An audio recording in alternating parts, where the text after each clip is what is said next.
Do you think men should act like men? And if so, what does that even mean? Don't cry. Be strong. Take responsibility. Protect the ones you love.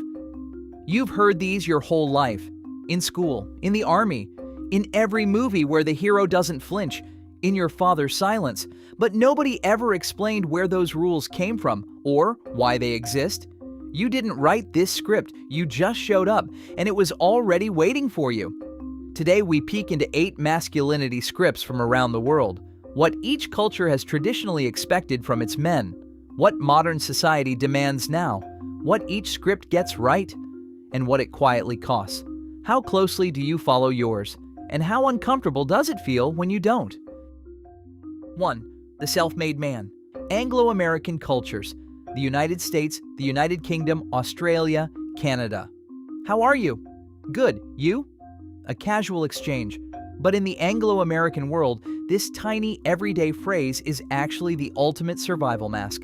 The foundation of Anglo-masculinity is self-reliance. Asking for help is weakness. Showing emotion is losing control. Failure is personal. No excuses, no asterisks. What this produces? Drive, accountability, the ability to figure things out alone, the entrepreneur, the pioneer, the self-made man. This cultural script basically invented that story. But the script has a gap.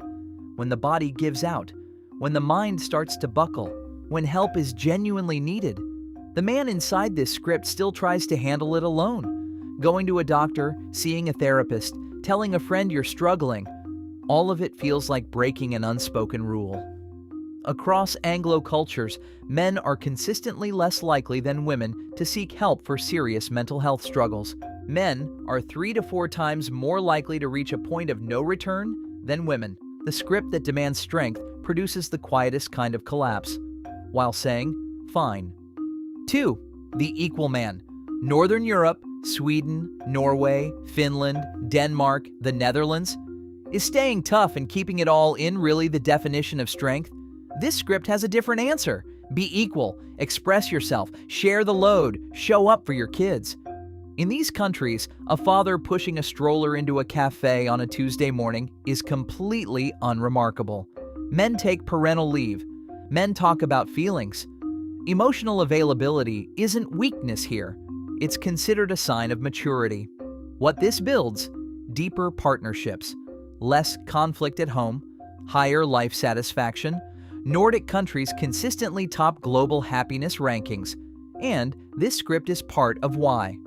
But the script has its own pressure point. Freedom was handed over. The instruction manual wasn't. For some men, that freedom isn't liberation. It's a different kind of lostness. The old way was wrong, they know that. But what replaces it isn't always clear. The question, what kind of man should I be, turns out to be more complicated, not less, in the world's most progressive societies. Finland is simultaneously one of the happiest countries on earth and one with notably high rates of male loneliness. Paradoxical. But that's the real question this script is still trying to answer. Being free and knowing how to live, those are 2 different things. 3. The man of honor. The Mediterranean, the Arab world, North Africa. Picture a small town square somewhere in the Mediterranean. Old men sitting outside a cafe, watching the world go by. Who's walking past? Whose son is doing what? Who still isn't married? That gaze has been on every man's back since the day he was born. That is the fuel that runs this script. Here, a man's worth is his honor. From southern Italy to Morocco to Saudi Arabia, the religions differ, the languages differ, but this axis holds. A man's failure isn't just his. It belongs to his family, to his name. What this builds? Deep family loyalty, generous hospitality, a sense of duty that's basically in the bones.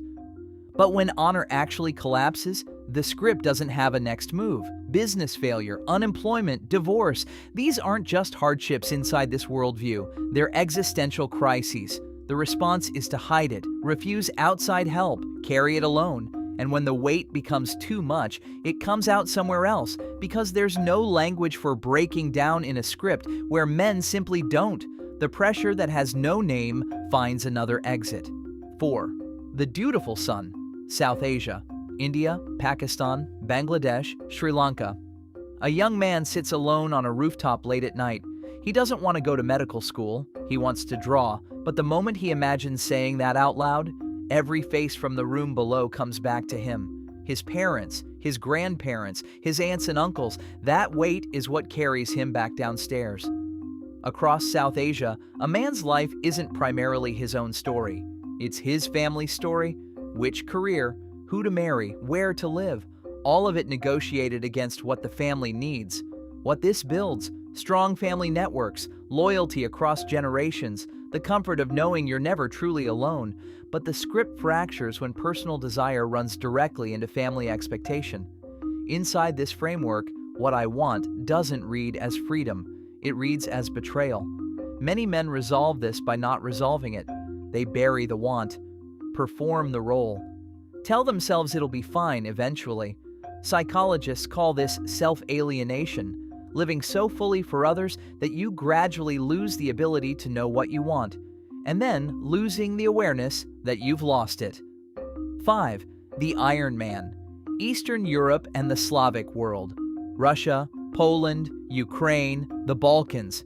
This script didn't just appear one day. It was forged through centuries of war, occupation, revolution, and economic collapse. Survival itself was the proof of manhood. That era is over. The script remains. Endure. Don't complain. Don't perform strength. Actually be it. Showing emotion is weakness. Admitting pain is defeat. What this produces: remarkable resilience under real pressure, action over words, no-nonsense practicality. But in ordinary life, the silence works differently. Two old friends sit down for a drink. 2 hours pass. They talk about the weather, football, a car one of them is thinking of buying. The thing that actually needed saying never comes up. They go home. The weight goes with them. That's how friendship works inside this script. Rates of alcohol dependency and men quietly disappearing across Eastern Europe and Russia are among the highest anywhere in the world. Men who learned that silence is strength disappear inside that silence, quietly, without telling anyone. 6. The responsible man, East Asia, South Korea, China, Japan, Vietnam. Some fathers never once tell their children, "I love you," not because they don't, but because they said it a different way. Out the door before dawn, back after dark, every single day. That was the language of this script. Here, a man's value is how well he performs his role. Personal feelings come after duty. In many of these cultures, you're more likely to be addressed by your job title than your name. That's not a coincidence. That's the script. What this builds: deep responsibility, sacrificial dedication, social stability. This script is built for people who are supposed to be the pillar, but the script breaks when the role does. Job loss, business failure, a drop in standing. A man defined entirely by his function has nothing left when the function disappears. He never asked who he was outside of it. The script never required him to. Some men only encounter this question after retirement. What do I actually enjoy outside of work? For many, it's the first time they've ever asked. Japan's growing crisis of middle-aged men dying alone, South Korea's rate of men choosing to vanish permanently is among the highest in the developed world. Men who perform their role perfectly until the role ended. 7. The passionate man, Latin America, Mexico, Brazil, Argentina, Colombia. This script is loud. It's warm. It takes up space. Be strong. Protect. Never show fear. Love with everything you have. Go all in. Machismo. The concept that defines masculinity across much of Latin America.